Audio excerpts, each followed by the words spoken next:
Bueno, nos quedamos en...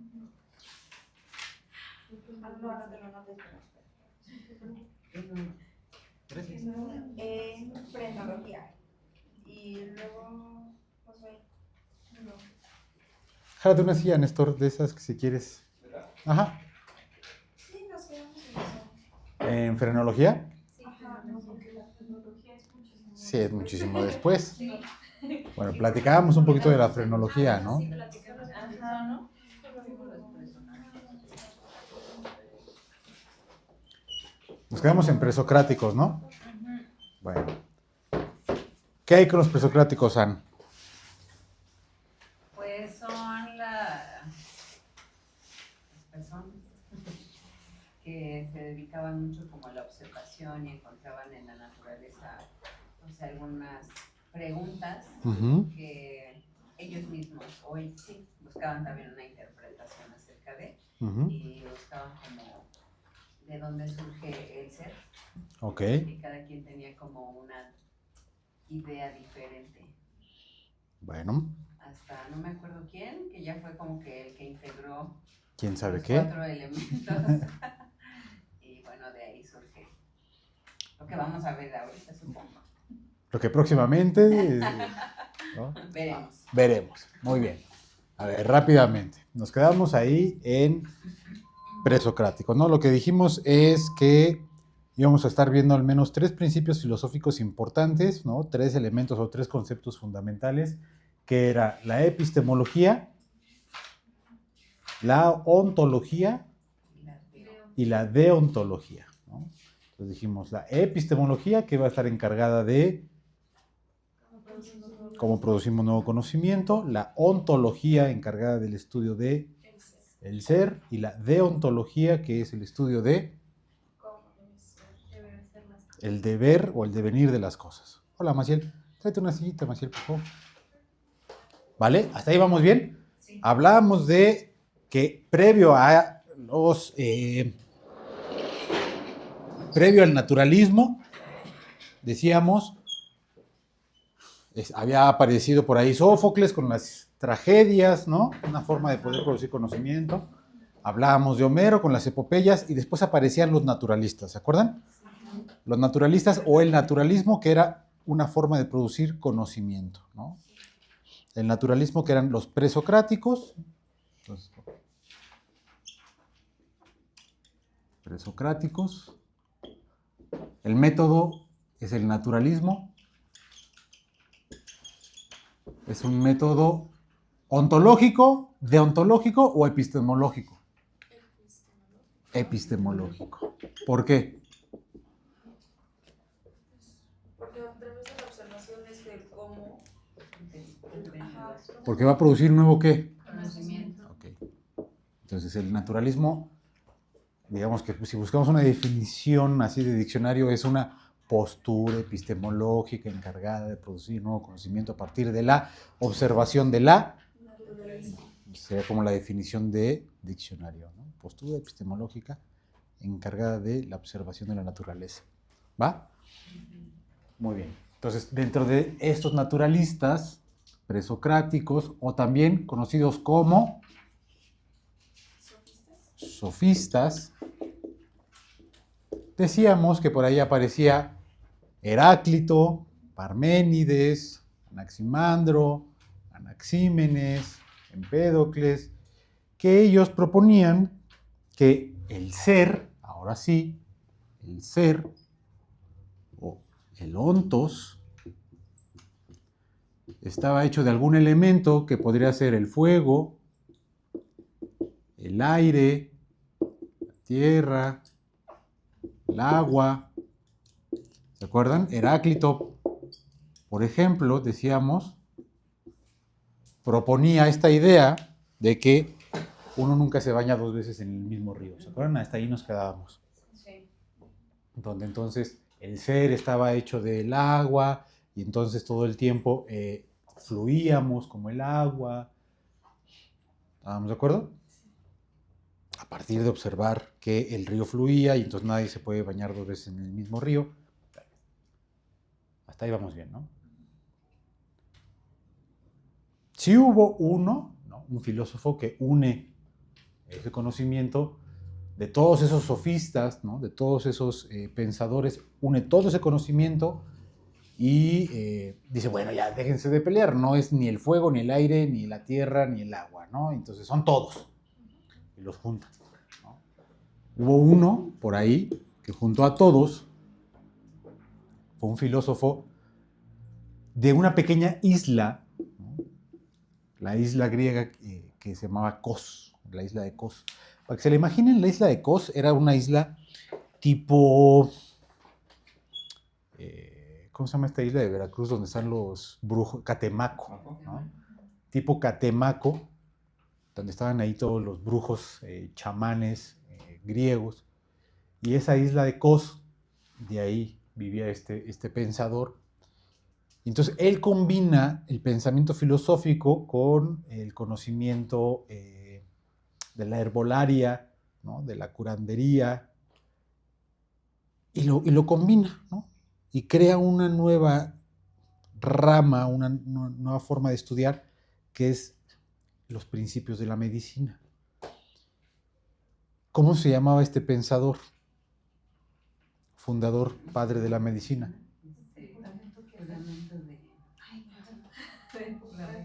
Hipócrates. Hipócrates. Juramento hipocrático, ¿no? Es el que hacen los médicos. Hipócrates fue el que dijo, no, se estén peleando, ¿no? Y entonces es el que junta todo esto y dice, bueno, habla de los 4 humores, ¿no? Y entonces ya tenemos por ahí los primeros estudios de los temperamentos, ¿no? Ya un poco más hacia un estudio de cómo esto influye en el ser, ¿no? Hay gente que le domina más el lado pasional, lo flegmático, lo colérico, ¿no? Ya tenemos ahí un estudio con Hipócrates, ¿va? Cómo ese ser o esa alma es dominada por algún elemento más cargado, ¿no? No es que sea uno solo, sino que a veces se carga más hacia algún lado. ¿Vamos bien ahí? Sí. Vale, entonces, decíamos, hasta entonces, jálate una sillita, Yari, por favor. Hasta ahí, nada más no me tapen la cámara, ¿vale? Ahí está.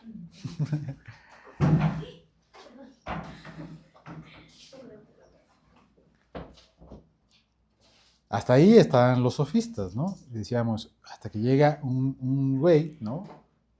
Que les da una torre, que decía, bueno, yo lo único que sé es que no sé nada, ¿no? Y aparece el primer amante de la sabiduría.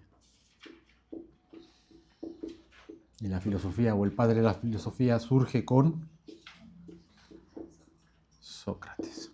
Y aparece Sócrates.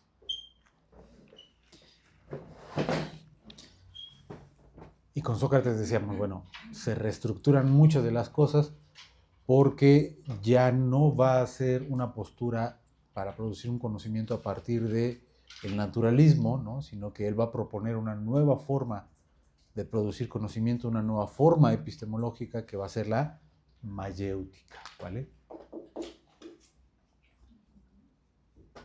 La mayéutica.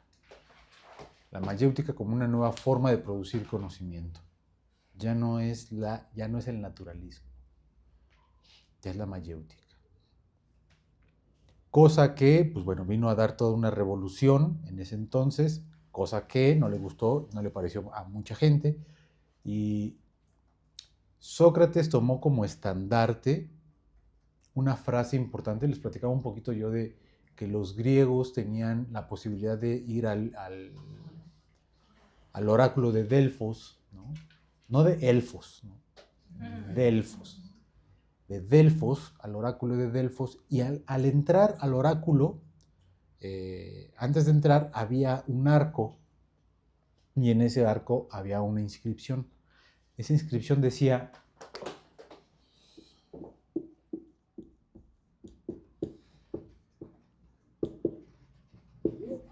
Gnotis Eatum.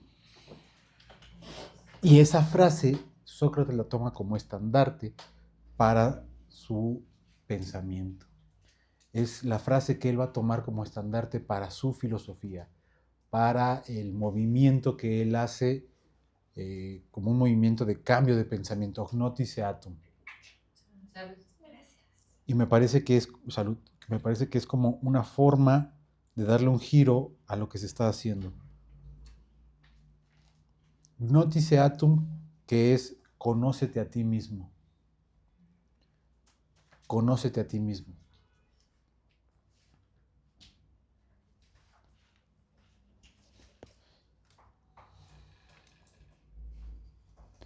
A mí me parece sumamente interesante la postura de Sócrates al tomar esta pregunta o esta frase del oráculo. A ver, porque esta inscripción antes de entrar al oráculo te invita a hacer una pregunta al oráculo de introspectiva, ¿sabes? No una pregunta queriendo saber sobre los demás, sino una pregunta para conocerse a sí mismo. Y lo que dice Sócrates es que lo más importante es conocerse a sí mismo. Para poder dominar al ser, dice Sócrates, hay que conocerse a sí mismo, ¿no? La belleza, la verdadera belleza, dice Sócrates, radica en conocerse a sí mismo, en dominar las pasiones. Si tú conoces los demonios que te habitan y los domas, puedes hacer cualquier cosa, dice Sócrates. Conócete a ti mismo. Escucha y domina tus propios demonios. A ver, imagínense que soy Sócrates y estamos en una plaza en Grecia y yo estoy diciéndoles, escucha tus demonios, Néstor, ¿no? Y algún chismoso nos escucha y va y me acusa que los estoy incitando a dioses paganos. Eso es lo que pasó, ¿no? Pero fíjense, lo que está tratando de incitar Sócrates es a decirle a sus alumnos que el arte más compleja y el arte más importante de todos es el arte de conocerse a sí mismo. Que si uno domina, que todas las artes son preciosas, pero el arte más complejo es el arte de conocerse a sí mismo. Que si uno domina ese arte, el arte de dominar sus propias pasiones, ¿no? Porque si uno se deja dominar por sus pasiones, de ahí surge también mucho de la corriente del estoicismo, ¿no? Que por ahí anda muy de moda también de pronto en redes, ¿no? Los estoicos, ¿no? ¿Qué son los estoicos? ¿Lo han escuchado? Sí. En redes anda mucho, ¿no? Que el estoicismo, que los estoicos. El estoico es aquel que sabe dominar sus pasiones, ¿no? Que no se deja dominar por sus pasiones. El estoico es aquel que conoce su pasión y no se deja dominar por su pasión, ¿no? Entonces, es mucho de la filosofía socrática, ¿no? Que no se deja llevar por esa pasión, ¿no? Entonces, lo que intenta Sócrates con el Gnotis Eatum, ¿no? Y de llevarlo a una práctica es: conoce tus pasiones, escucha tus demonios y dómalos. Que no te domen tus demonios, ¿no? Escucha qué quieren y dómalos. Doma esos demonios internos. Tienes cada pregunta, ¿no? Sí. ¿A qué se refiere Sócrates con pasión? O sea, ¿es igual a demonio o es igual a malestar? O sea, ¿qué hace referencia con pasión?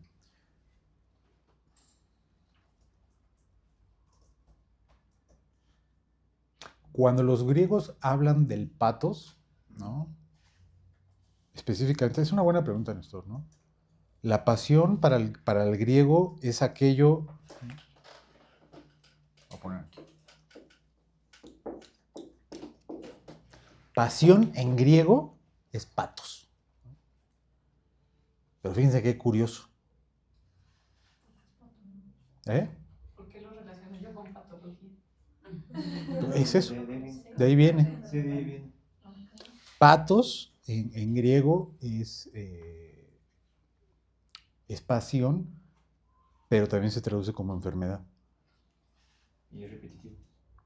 O sea, porque, por ejemplo, el prefijo a, que es el de negación, Sí. que es ápatos. ¿Qué sería ápatos, Amalia? Sí, pasión. Pues sí, o sea, negar nuestras pasiones. Entonces, ¿qué sería un apático? Una persona que ¿Vive qué? Pues ajá, sensaciones. ¿Sí? O sea, un apático es alguien que no tiene pasiones, ¿no? O con apatía. ¿Ya viste? De ahí viene apatía, apático, apatos, ¿no? Patos es pasión, ¿no? Entonces, cuando dice Sócrates la pasión, pues claro, es la pasión que si uno no domina, te enferma. Que si dejas que esa pasión domine tu vida, te enferma, Ok, ¿sabes? ok. Es la pasión, o sea, cuando Sócrates habla del demonio, de ese demonio, de la pasión que es un demonio, es el demonio del que habla en el banquete. Ahorita les voy a platicar del banquete, les dejé por ahí que leyeran el banquete.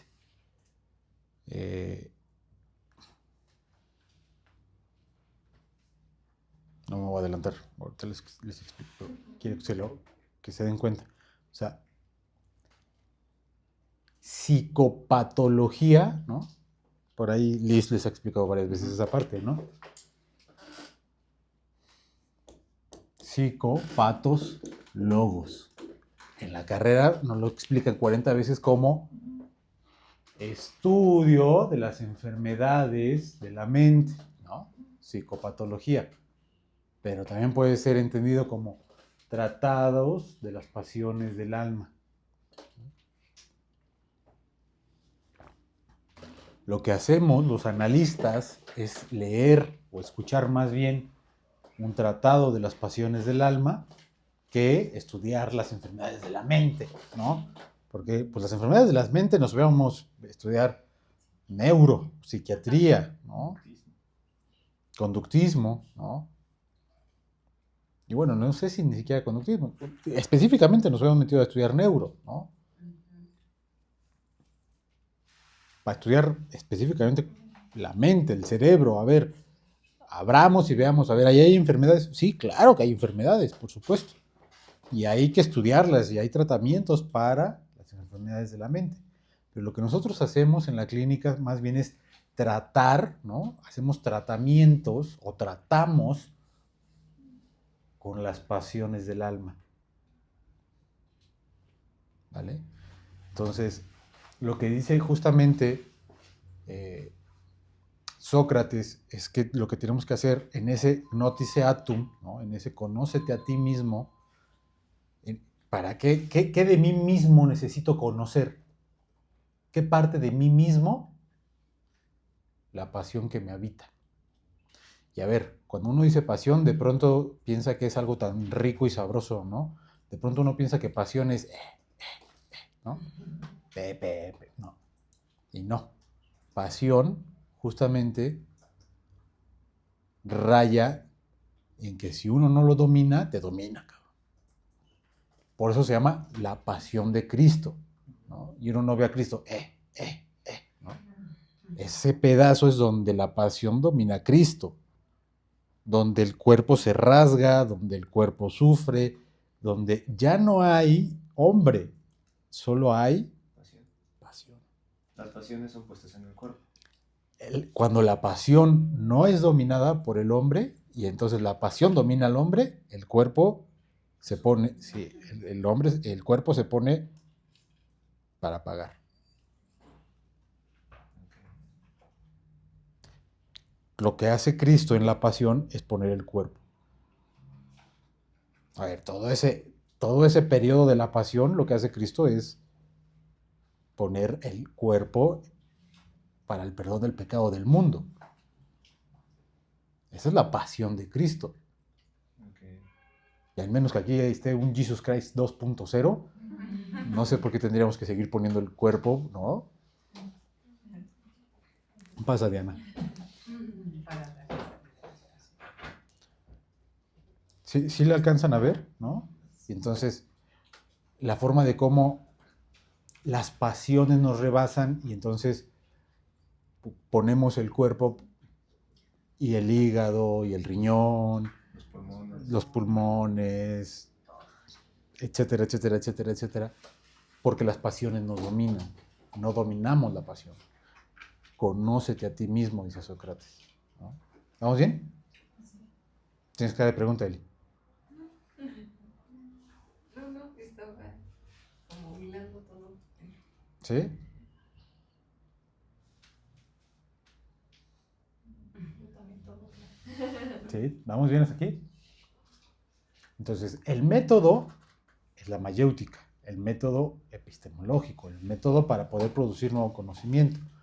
Y bueno, ya lo hemos platicado varias ocasiones, ¿no? Les decía, no me voy a detener mucho, la forma epistemológica de la mayéutica tiene que ver con saber cuestionar. Y a ver, tendrá que ser una de las chambas más importantes que tendremos que desarrollar como psicólogos, ¿no? Independientemente del área en la que nos queramos enfocar, pues tenemos que saber cuestionar, ¿no? Tenemos que saber generar preguntas, tenemos que saber producir un nuevo conocimiento, ¿no? Tenemos que llegar con querer preguntar y generar un nuevo conocimiento sobre quién, sobre el paciente, ¿no? O sea, cuando yo le hago una pregunta a un paciente, no es porque yo quiera saber de él, sino la pregunta es para poder generar un nuevo conocimiento, que él genere un nuevo saber sobre sí mismo. No es para que yo sepa más de él, sino para que él sepa algo nuevo sobre él mismo.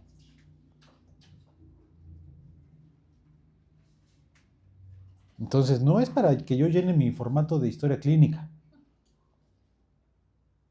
sino para que él pueda conocer un poco más de sí mismo. ¿Sí lo ven? Entonces, fíjense, por eso es importante. Por eso, durante la materia de entrevista, yo soy como muy repetitivo en esa parte, que no es necesario que sea una entrevista semiestructurada. ¿No? Lo importante es que sea formulada desde la mayéutica, que genere un nuevo conocimiento para el paciente de sí mismo. ¿Qué le está sosteniendo este conflicto a él? ¿Por qué lo sigue repitiendo? ¿Por qué constantemente eso habita en su vida? ¿Por qué una y otra vez este elemento se repite en sus relaciones, ¿no? ¿A mí de qué me sirve saberlo? ¿No? Realmente no me cambia mucho la vida. A él, el poder observar en esta nueva vuelta del síntoma, ¿no? ¿Qué es lo que está ocurriendo? ¿Por qué se está colocando de nuevo de la misma manera, ¿no? A ver, entonces no era fulanita, ¿no? Ni sutanita, sino es que uno se coloca de la misma manera en las relaciones, ¿no? ¿Sí lo ven? Entonces, es a partir de cómo cuestionamos, generar un nuevo conocimiento a partir de las preguntas, parir nuevas ideas, dice Sócrates. Y eso duele. ¿Sí? ¿Vamos bien?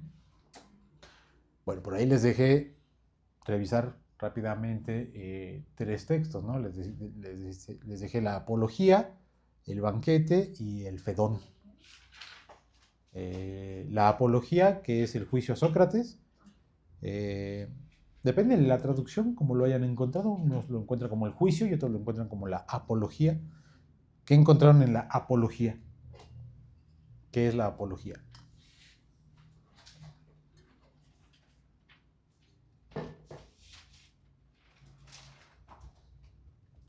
O el juicio. O lo van a buscar apenas.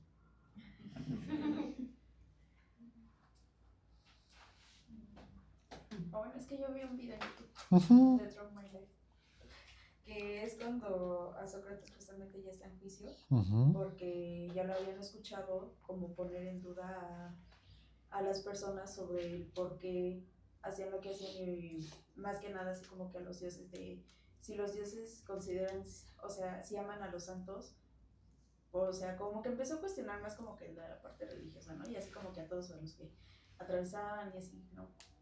Entonces eso empezó a incomodar a la gente, y él en el juicio aplicó más cosas como que la mayéutica, y fue cuando lo ponen en muerte, en sentencia de muerte, ¿no?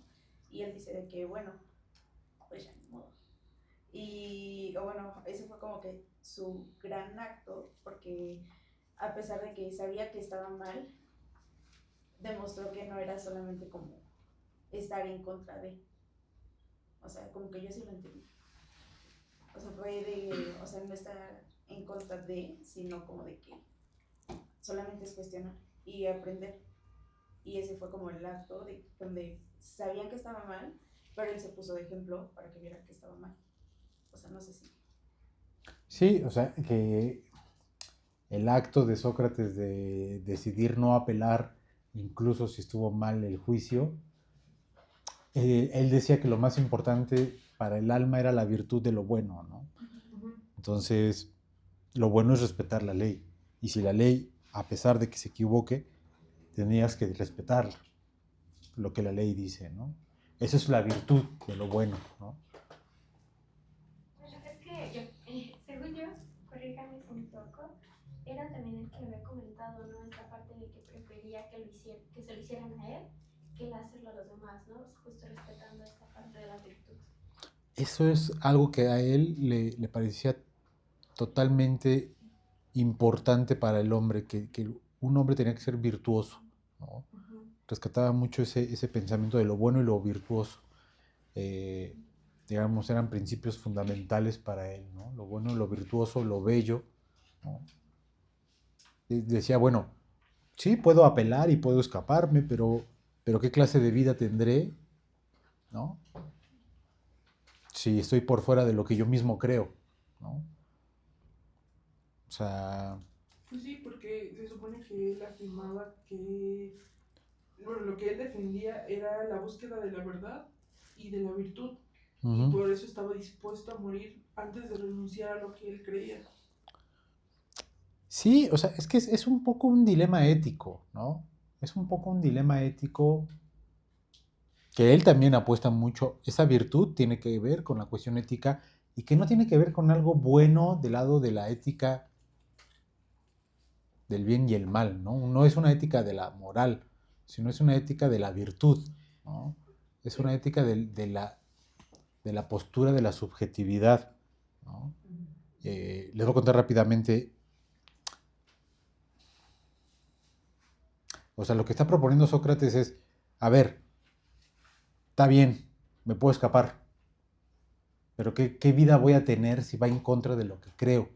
O sea, ya estaría yo muerto, porque va en contra de lo que creo. Pues aquí estaba leyendo que demostraba que su método de interrogación no busca enseñar ni corromper, sino despertar la conciencia propia de la ignorancia, lo que amenazaba a los sabios que creían saberlo todo. A estos, ¿no? Uh-huh. Sí, digo, o sea, siempre aquel que ponga en cuestionamiento a la élite, ¿no? Digámoslo así, ¿no? A la Matrix. Al orden establecido. Pues sí, ¿no? Y me parece que lo plantea después Platón en un mito muy, muy interesante que es el mito de la caverna.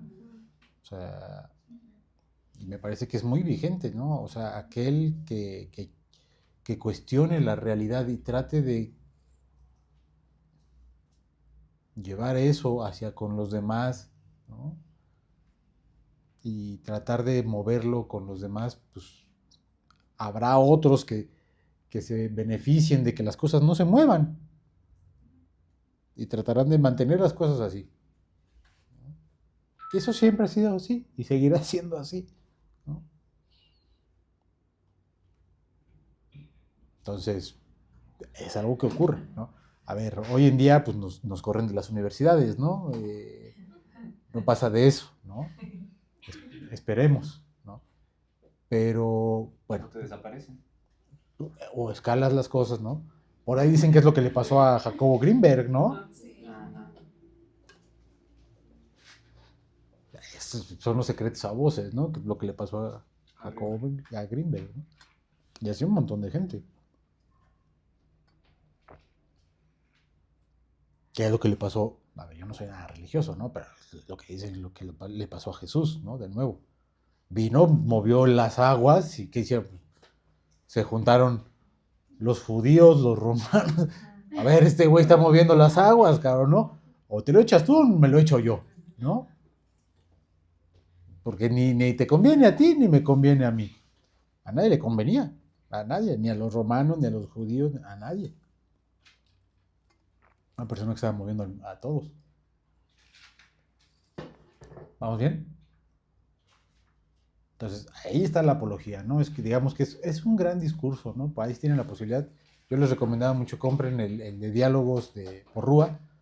Me parece que es un texto que hay que tener ahí en la biblioteca, ¿no? No es caro, 220 pesos me parece, los 2 tomos. Se llama así, Diálogos de Platón. Editorial Porrúa. Y si quieren ver muy snob, se pueden comprar el de Editorial Gredos. Ya con esos que traen como castellano y abajo la versión en griego, ¿no?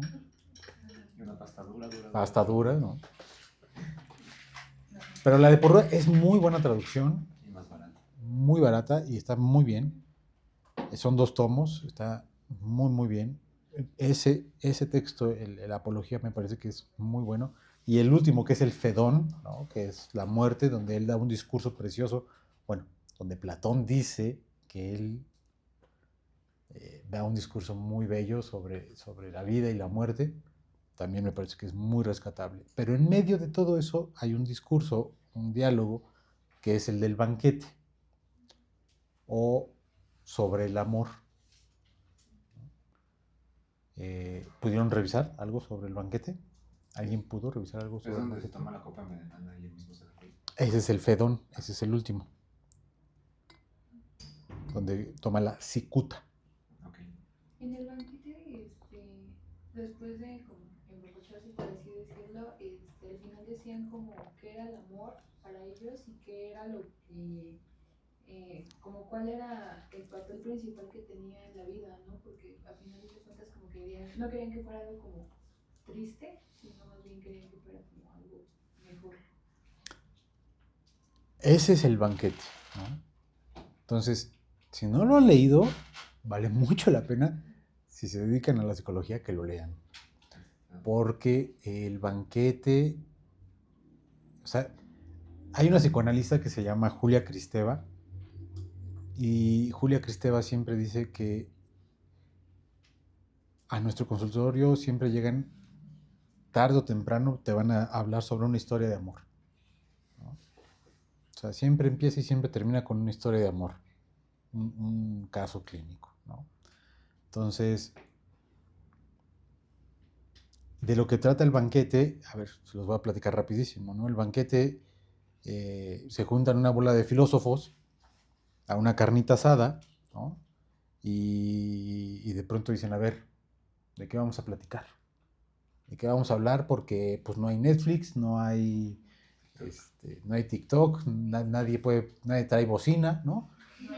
¿De qué vamos a hacer, no? Ya pusieron la carnita, ya sacaron las caguamas, ¿qué vamos a hacer? Y uno dice, pues vamos a platicar. Bueno, ¿de qué quieren platicar? Y uno dice, pues vamos a hablar del amor. Uy, no, bueno. Entonces cada quien va a decir qué piensa que es el amor. Pues va. Entonces cada uno va hablando sobre el amor. ¿Por qué? Porque para los griegos, si recuerdan, hay varias palabras para hablar del amor. Está el ágape, está el eros, está Afrodita, está filos, ¿no? Por ejemplo, filosofía, ¿no? O sea, es amor, ¿no? Pero es un tipo de amor. Está alrededor de 8 palabras, ¿no? El amor de hermanos es el amor ágape. Alrededor de 8 palabras para hablar del eros, para hablar de amor. Y ya, ¿no? Empiezan a hablar, ¿no? Y está muy bueno, porque al final llega un malacopa, ¿no? Al final llega un borracho, Alcibiades, ¿no? Y ya, le dice a Sócrates, tú nunca me has amado, ¿no? Una escena de celos. Una escena de celos, y le dicen, ay, tú siempre has amado a todos menos a mí. Esto se pone bueno, ¿no? Y al final habla Sócrates, ¿no? Y ya le dicen, ay, faltas tú de hablar, ¿no? Y Sócrates da un gran discurso. Y dice Sócrates, yo no sé qué es el amor, pero sé lo que una mujer me dijo que es el amor.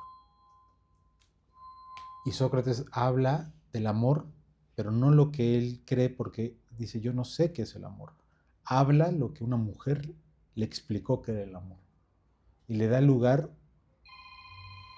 es de las pocas veces que le dan el lugar a una mujer filósofa, Diotima, ¿no? Que es una de las grandes filósofas griegas, ¿no? Que no les voy a contar qué dijo para que lo lean.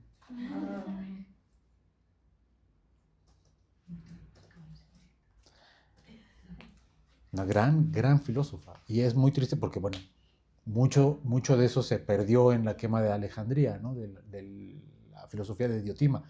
Pero una gran pensadora, ¿no? Diotima.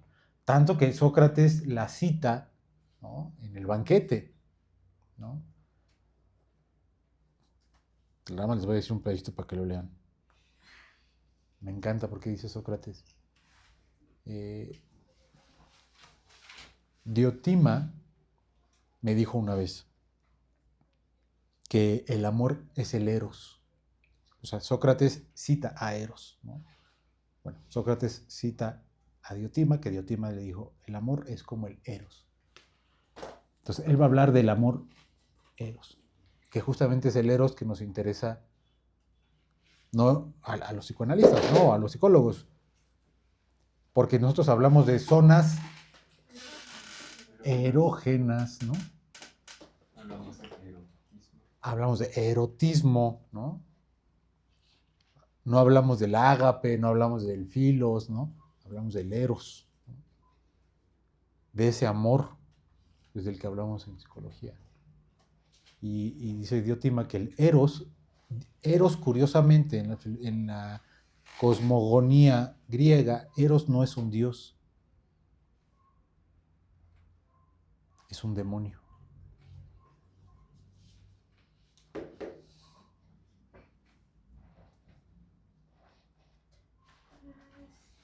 Eros no es un dios, ¿no? Es que la clase pasada dijo demons, que era igual a pasiones, y ahorita que dice, hizo un gran clic. Cuando le dice Sócrates, domina tus demonios o domina tus pasiones, también se refiere al Eros, ¿no? O sea, Eros es un demonio, no es un dios. O sea, en la cosmogonía, ¿qué es la cosmogonía? Bueno, y toda ese mar de dioses que tienen los griegos, ¿no? Desde Zeus, Cronos, todo. Toda esa cosmovisión que tienen los griegos, Eros no es un dios, ¿no? Es un demonio. Y es uno de los demonios más antiguos.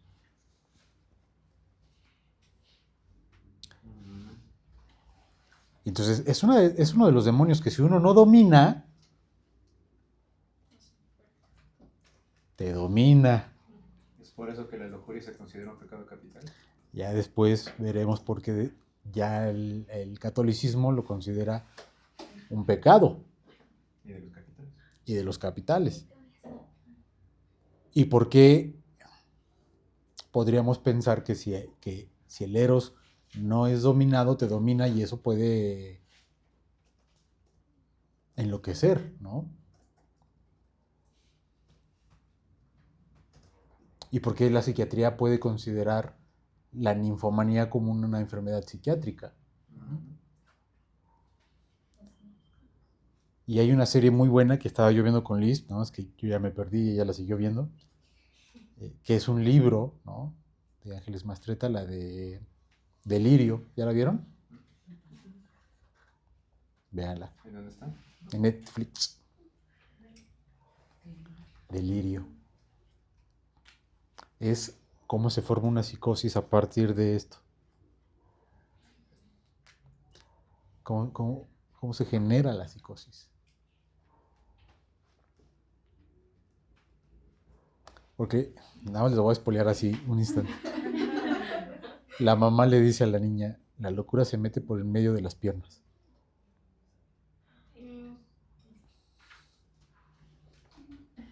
¿No? Imagínense, y la mamá la enloquece, ¿eh? O sea, está muy buena, ¿no? Delirio se llama la serie. Y es un libro. Entonces, el Eros, dice Diotima, ¿no? es hijo de Poros y Penia.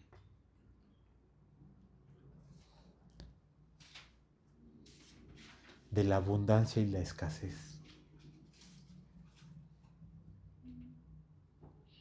De Poros y Penia. De la abundancia y la escasez. Eros es hijo de la abundancia y la escasez.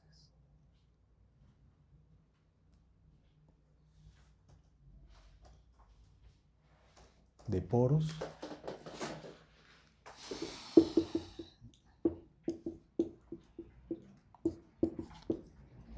y Penia.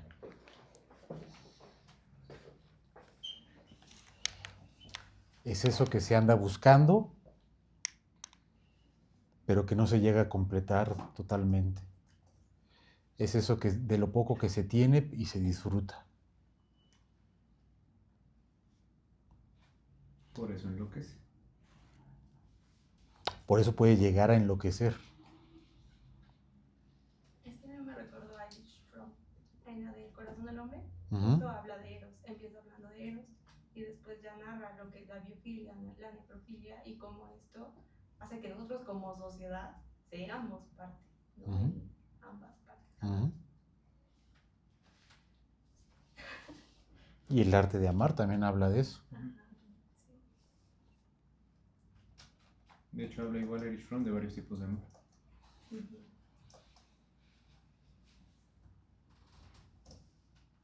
Y justamente también lo que propone como idea fundamental Freud en la idea de la pulsión como eros, es eso, es la idea de poder disfrutar en el dolor, en la penia. El eros es incluso que donde hay dolor hay disfrute. Ahí donde hay escasez hay poros.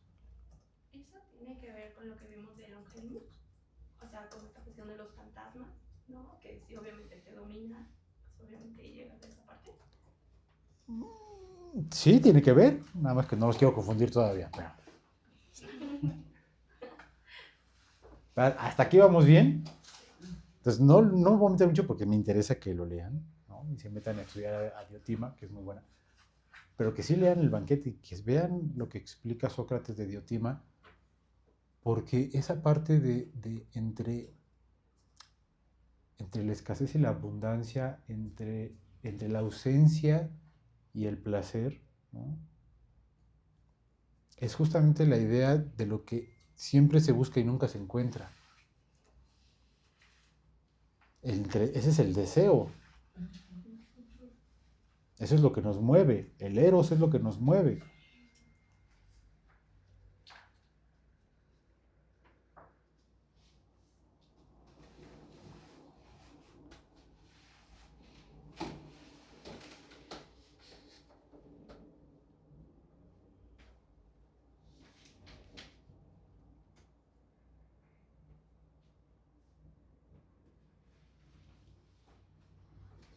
¿Qué, Cristi? No, es que ¿A dónde fuiste? estaba cantando una canción de Jalopy. Pero no, o sea, de Ok. que nada que ver, pero es que no sé, estaba muy loco. Ok, me encanta su nivel de asociación libre.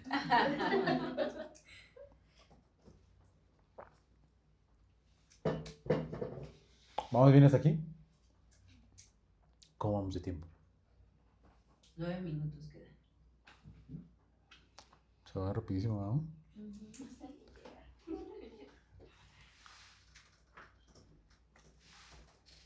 Bueno.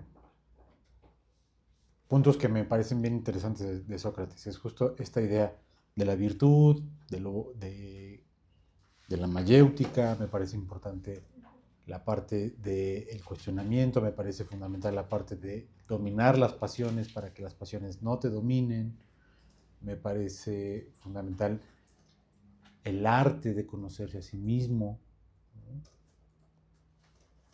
que creo que tendría que ser la invitación más importante que habría que hacerle a los pacientes, ¿no? O sea, si uno no puede hacerle una invitación sin hacer una falsa expectativa de un tratamiento, es la invitación a que aquí lo que hará será conocerse a sí mismo, ¿no? Lo que buscamos como un objetivo es que se conozca a sí mismo. Es que ¿para qué voy a terapia? Pues para conocerse a sí mismo, ¿no? Y de ahí deviene el nombre de la marca de estos tenis, ¿no? Están muy de moda ahora los... ¿Adidas? Ay, ¿Sí?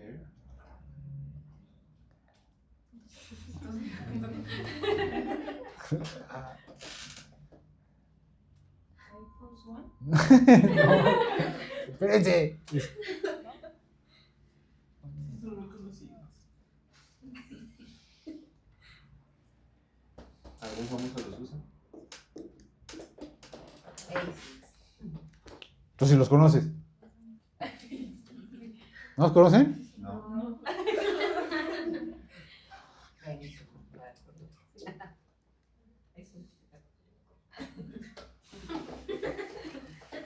No, todos los que usan los médicos y todos los que usan los corredores, ¿no los conocen? No corremos. No corro ni por mi vida. Se los juro que ahora no van a dejar de verlos. Ya hasta los estoy buscando. ¿Ya saben cuáles? Ah, ya. Carísimos de París. Ok.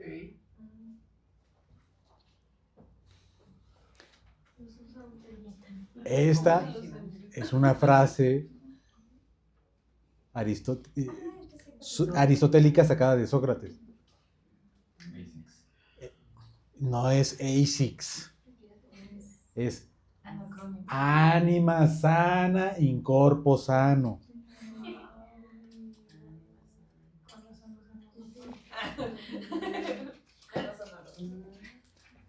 sí los conocía, pero no sabía qué significaba eso. Anima sana in corpo sano. No, es que ahí está en latín, ¿no? Ya no en griego. Anima sana in corpo sano. Que esa es la idea de la filosofía socrática, ¿no? Conócete a ti mismo es, para tener un cuerpo sano, domínate y conócete a ti mismo. Anima sana in corpo sano. Sí. Porque también algo que valora muchísimo Sócrates es un cuerpo sano. Pero para eso hay que tener una ánima sana. Yare. Pues creo que me recuerda mucho como a todas las itis, ¿no? Que son parte de ciertas somatizaciones, ¿no? Sí. Nada más como que para eso justo, ¿no? Fue de un síntoma que se tuvo que expresar de esa manera. Sí, o sea, y no queda al aire, o sea, fíjense cómo esto 400 años antes de Cristo lo podemos asociar con un Freud de 1930, ¿no? Con toda la parte del trabajo que hay sobre las somatizaciones, ¿no? Sobre las psicosomatizaciones. Que ya lo están diciendo. O sea, y si algo hizo Freud fue leer a estos güeyes. ¿Cuál es la gran bronca de Herr Profesor Freud? Que no cita. Y a ver, es bronca y no.